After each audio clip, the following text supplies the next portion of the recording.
सभी साथियों को नमस्कार।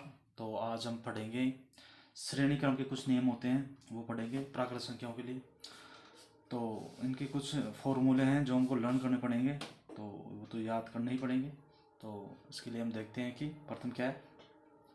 प्रथम n प्राकृत संख्याओं का योग, जिसका सूत्र होता है n+1 डिवाइडेड बाई 2। ये इसका फॉर्मूला होता है। तो इसके आधार पर हम क्वेश्चन भी देखेंगे। दूसरा होता है प्रथम n सम संख्याओं का योग। सम संख्याओं को इसका फॉर्मूला था n+1। तीसरा है कि प्रथम n विषम संख्याओं का योग, तो इसका सूत्र होता है n²।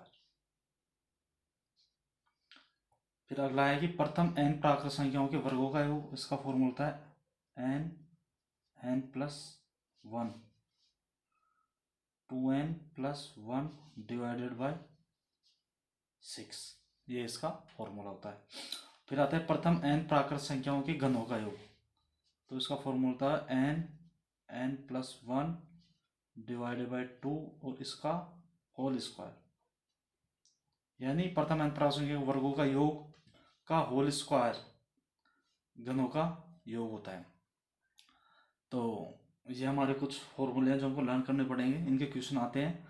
तो जैसे इसमें पहला क्वेश्चन आता है कि प्रथम 20 विषम प्राकृत संख्याओं का योग क्या होगा। ये हमारा पहला क्वेश्चन है, इसका सॉल्यूशन करेंगे। तो विषम प्राकृत संख्याओं के वर्गों का योग के लिए हमारा फॉर्मूला होता है कि n²। विषम के लिए हम करते हैं कि n²। n का मान कितना है 20, तो 20 का स्क्वायर 400। तो ये 400 हमारा आंसर आ जाएगा। यदि यहीं पे ये पूछ ले कि सम संख्याओं के वर्गों का योग, 20 सम प्राकृत संख्या वर्गों का, तो भी फॉर्मूला क्या होगा हमारा n+1, मतलब 20 प्लस 1, मतलब 20 गुणा 21 420। ये आंसर हो जाता। उसी प्रकार दूसरे प्रथम 10 सम प्राकृत संख्याओं का योग कितना होगा। सम, इसका सॉल्यूशन करेंगे। सम प्राकृत संख्याओं का योग का सूत्र होता है n+1। तो n कितना है 10 है, 1 से 10 तक की, तो 10 प्लस 1 यानी 10 गुणा 11, 11 दाई का 110। ये हमारा आंसर हो जाएगा। उसी प्रकार अब हम तीसरा क्वेश्चन देखते हैं कि 5 का स्क्वायर प्लस 6 का स्क्वायर प्लस ये जाता हुआ 9 का स्क्वायर प्लस 10 का स्क्वायर प्लस 20 का स्क्वायर। यहाँ पे लगातार है 6 7, यहाँ पे 7 भी है और 8 भी है। तो इसका हमें मान ज्ञात करना है, तो इसका सॉल्यूशन देख लेते हैं। तो इसमें सूत्र किसका लगेगा कि प्रथम संख्या के वर्गों का योग। तो हम कर लेते हैं पहले तो 1 से 10 तक, 1 से 10 तक की संख्याओं के वर्गों का योग।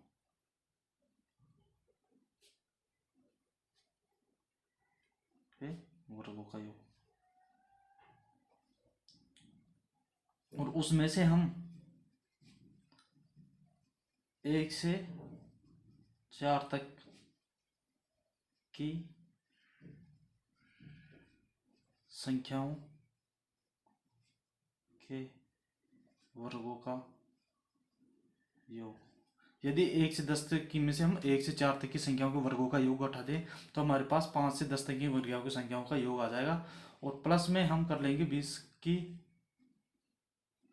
20 का वर्ग, ये हम इसमें ऐड कर देंगे। तो हमारे पास ये हमारे क्वेश्चन का आंसर आ गया। तो 1 से 10 तक की संख्याओं के वर्गों का योग, इसका सूत्र क्या होता है। इसका सूत्र देखा है आपने, n+1 2n+1 डिवाइड बाई 6। तो ये मैं सीधा यहाँ पे आंसर लिखता हूँ, मतलब 1 से 10 तक के लें तो जैसे एक बार फॉर्मूला लिख दे n+1 2n+1 डिवाइडेड बाई 6। ये फॉर्मूला आता है, यही यहाँ पे लगेगा। तो यहाँ पे मान अलग अलग पुट करेंगे हम। तो उसके लिए हम देखते हैं कि कितना है 10 तक का निकालना। 10 प्लस 1 गुणा 11, 10 दूनी 20 और 1 21 बटा 6।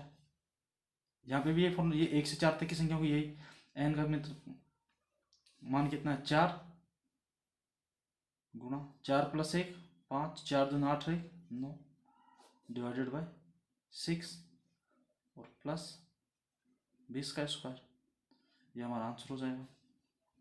3 से काट लो, 3 दूनी 6, 3 7 21, 2 से गया 3 7 21, 2 से गया 5 11,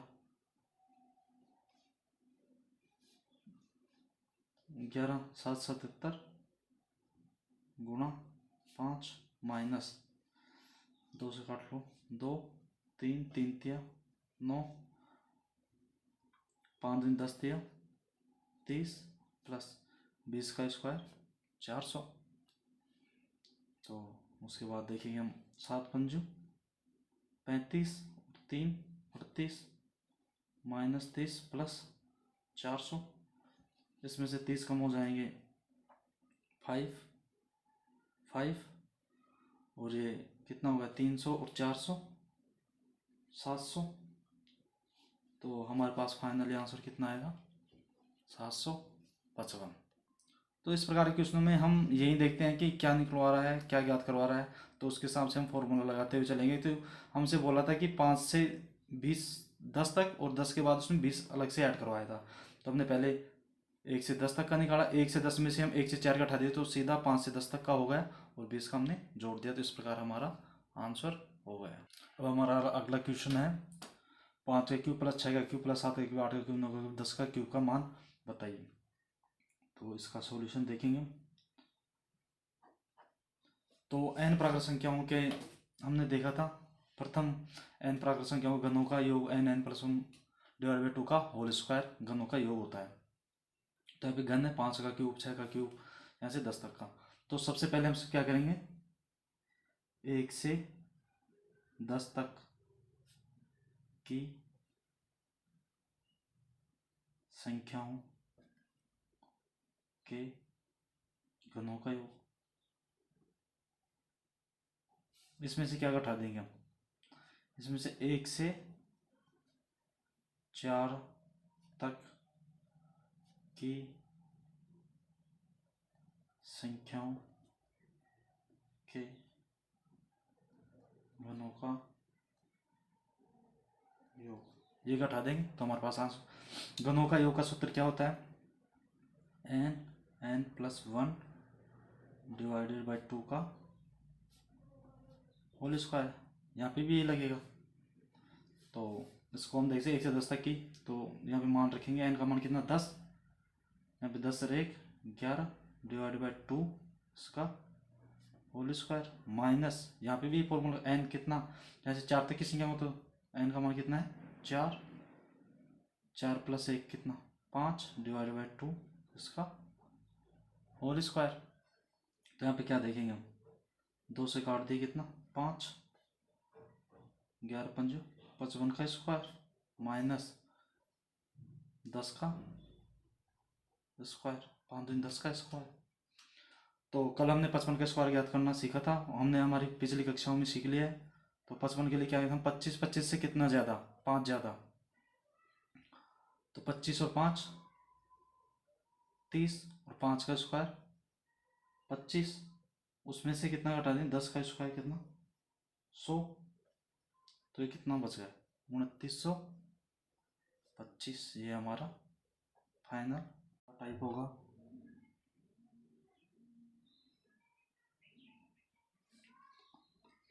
n विषम प्राकृत संख्याओं के वर्गों का योग, तो ये हमारा नेक्स्ट टाइप है। तो इसको सॉल्व करने के लिए हम किस प्रकार से करेंगे, तो इसका एक फॉर्मूला होता है कि जैसे n+1 n+2 डिवाइडेड बाय 6। तो n विषम प्राकृत संख्याओं के वर्गों का योग ज्ञात करेंगे n+1 n+2 डिवाइडेड बाय 6। जैसे एक पर्सन ले लेते हैं और अच्छा समझ में आएगा। 1 का स्क्वायर, विषम है 3 का स्क्वायर, 5 का स्क्वायर, इसी प्रकार चलता रहेगा, और 19 का स्क्वायर। तो इसको सॉल्व करने के लिए हम क्या करेंगे, सीधे इसमें वैल्यू पुट कर देंगे। n का मान कितना है 19, तो 19 प्लस 1 20, 19 प्लस 2 21 डिवाइडेड बाय 6, 7 तिया 21, 3 दूनी 6, 2 10, 190 गुणा 7 बराबर 1330। ये हमारा आंसर हो जाएगा। और एक अगली टाइप ले लेते हैं। ये बहुत ही अच्छे टाइप हैं, तो इनसे क्वेश्चन आते रहते हैं बार बार। जैसे कि एक टाइप ये है कि 1 गुणा 2 प्लस 2 गुणा 3 प्लस 3 गुणा 4, इस प्रकार संख्याओं को गुणा करते रहें और हम करें n गुणा n प्लस 1, इस प्रकार गुणा होते रहते हैं। तो इन संख्याओं का भी एक फॉर्मूला होता है, n plus 1 n plus 2 divided by 3। यहाँ पर हम 6 से डिवाइड कर रहे थे और यहाँ पे हम 3 से डिवाइड करेंगे, बस अंतर इतना ही है। यहाँ पे विषम संख्याओं के वर्गों का योग आएगा और यहाँ पे यानी 1 गुणा 2 उसके बाद वाली संख्या पहली वाली संख्या से गुणा होते होते इसी प्रकार चलते रहे, तो इनका योग ज्ञात करना हो तो इनका ये फॉर्मूला होता है। तो एक प्रश्न ले लेते हैं, जैसे 1 गुणा 2 प्लस 2 गुणा 3 प्लस 3 गुणा 4, यह हम ले लेते हैं प्लस 10 गुणा 11 तक लेते हैं। तो यहाँ पर सबसे ध्यान देने योग्य बात है कि हम 10 को n मानेंगे ना कि 11 को। 11 तो क्या है n प्लस 1 है। तो बस सबसे बढ़िया बात यहाँ पे यही है कि हम n का मान 10 रखेंगे। तो n का मान 10, 10 प्लस 1 11, 10 प्लस 2 12 डिवाइडेड बाय 3, 3 चौक 12, 11 चौक 44 0। यह हमारा आंसर हो जाएगा। अगली टाइप है कि किसी भी पहाड़ी का योग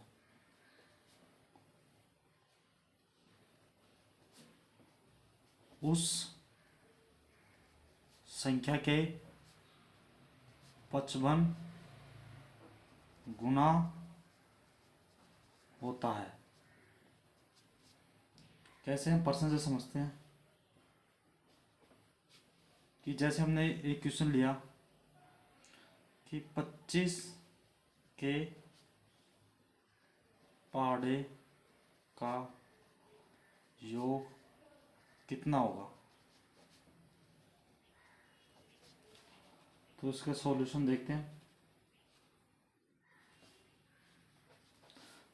ट्रिक से तो सीधा हो गया कि वो 55 गुना होता है, 25 गुणा 55, 25 पंजू 125, 125 25 पंजू 125 और 12 137, ये हमारा आंसर होगा। लेकिन इसका बेसिक क्या है, तो इसका बेसिक भी एक बार देख लेते हैं। बेसिक है कि जैसे 25 दूना 50, 25 थी 25 दूना 50, 25 थी 75 प्लस इस प्रकार जाता जाएगा 25 9 में 225 250। तो इसका बेसिक ये है कि हम यहाँ पर 25 कॉमन ले लें, तो यहाँ पे क्या बचा 1, 25 दूना 50, 2 3, इसी प्रकार 25 9 में 225, ये हमारे पास शेष पर रहेगा। हमने पढ़ा था कि प्राकृत संख्याओं के वर्गों का योग n प्लस 1 डिवाइडेड बाई 2, तो यहाँ पे फॉर्मूला लगा देंगे 25, यहाँ पे कौन सा लगेगा, यहाँ पे वो फॉर्मूला लग जाएगा n प्लस 1 डिवाइडेड बाई 2, तो इस फॉर्मूले से इसका आंसर आ जाएगा। तो यहाँ पे हम लगा लेते हैं n का मान कितना है 10, 10 गुणा 11 बटे 2 5 55, तो 25 गुणा 55। अब साथियों आपको पता चल गया होगा, तो इसका आंसर होगा 1375। कि 55 से ही क्यों गुणा करते हैं, क्योंकि हर बार किसी पाढ़े का योग लेंगे तो उसमें भाग तो जाएगा, तो ये संख्याएं तो ऐसे कैसे आएंगी, 1 2 3 4 10 तक आएंगी। लेकिन वो फाड़े के योग, उस फाड़े का कितने का फाड़े का ज्ञात करना है, उससे सिर्फ गुणा करना है। तो ये ट्रिक यहीं से बनी हुई है, बेसिक से ही। तो आपने समझ में आया होगा कि किस प्रकार ये ट्रिक बनी हुई है। तो आप देख रहे होंगे। अब हमारी नेक्स्ट टाइप लेते हैं। अब हम ज्ञात करते हैं। चलो ये तो हमने एक पहाड़े का योग ज्ञात किया, किसी एक पर्टिकुलर पहाड़े जैसे 2 का, 5 का, 10 का, 20 का, 25 का। लेकिन अब हमें 1 से n तक के पहाड़ों का योग ज्ञात करना हो, तो उसके लिए भी एक ट्रिक है कि 55 से तो गुणा होगा, 55 आएगा। लेकिन अंदर क्या आएगा, n प्लस 1 डिवाइडेड बाय 2। ये इसका फॉर्मूला होगा। जैसे पर्सन से समझते हैं, अच्छा समझ में आएगा कि 1 से मान लो 25 तक लेते हैं, 25 तक के पहाड़ों का योग ज्ञात करो। तो इसका सॉल्यूशन फॉर्मूला क्या कहते हैं, 55 n प्लस 1, मतलब n कितना होगा, 25, 1 से 25 तक के याद करें तो 25 जो लास्ट वाला होगा n, 25 25 प्लस 1 26 बटे 2 13, 55 गुणा 13 पंजू 65, 13 दूनी 26 और 6 32। यदि हम इसको मल्टीप्लाई करेंगे तो कितना आएगा, 17,875। ये हमारा आंसर हो जाएगा। तो हमने दोनों देखा कि किसी भी पहाड़े का योग ज्ञात करना हो कि एक पर्टिकुलर पहाड़े का, तो हम सीधा उसको 55 से गुणा कर देंगे। लेकिन यदि n से 1 से n तक के पहाड़ों का योग ज्ञात करना हो तो हम उसमें 55 से तो गुणा करेंगे, लेकिन n प्लस 1 डिवाइड बाई 2 यानी प्राकृत संख्याओं का, n प्राकृत संख्याओं के योग का भी फॉर्मूला लगाएंगे। तो ये हमारा टाइप कंप्लीट हो जाती है। दो लगातार संख्याओं के वर्गों का अंतर एक विषम संख्या होती है जो दोनों संख्याओं के योग के बराबर होती है। कोई भी दो लगातार संख्या हो, जैसे कि 15 और 14 हो, तो 15 और 14 के वर्गों का अंतर एक विषम संख्या होगी। और जो विषम संख्या होगी वो जो दोनों संख्याओं के योग के बराबर होगी, मतलब 14 और 15 मतलब 29 होगी वो संख्या। जैसे पर्सन लेते हैं उसके हिसाब से देखते हैं कि जैसे हमें 15 का स्क्वायर माइनस 14 का स्क्वायर, तो इनका अंतर कितना होगा, एक विषम संख्या होगी जो दोनों संख्याओं के योग के बराबर होगी। तो 15 प्लस 14 बराबर वह संख्या 29 होगी। तो वो संख्या कितनी होगी, 29। इसी प्रकार एक क्वेश्चन और देख लेते हैं। जैसे 12 का स्क्वायर माइनस 11 का स्क्वायर, ये कितना हो जाएगा, 12 प्लस 11 23 आंसर। 23 इसका आंसर हो गया। लेकिन ये आया कहाँ से, तो हम इसका सेकंड मेथड देख लेते हैं कि ये आया कहाँ से। इसको एक तरीके से और कर सकते हैं कि ए स्क्वायर माइनस बी स्क्वायर क्या होता है, ए प्लस बी और ए माइनस बी होता है। तो यहाँ पे वही है कि जैसे हम ये ले लेते हैं 12 का स्क्वायर 11 का स्क्वायर, तो इसको तो ए मान ले और इसको बी मान ले, तो ये कितना होगा, ए प्लस बी अगर एक बार 11, 12 प्लस 11 और 12 माइनस 11, ये तो एक बचकर ये कितना होगा 23, तो 23 ही आंसर होगा। तो ये इसका सेकंड मेथड है कि ये आया कहाँ से, ये यहीं से आएगी, ए स्क्वायर माइनस बी स्क्वायर, ए प्लस बी, ए माइनस बी, बीजगणित से है, बीजगणित का फॉर्मूला ये भी लर्न करने पड़ते हैं। तो ये यहीं से आते हैं। तो अब हम हमारी नेक्स्ट टाइप देखते हैं, यह कि दो लगातार सम या विषम संख्याओं का गुणनफल ज्ञात करना।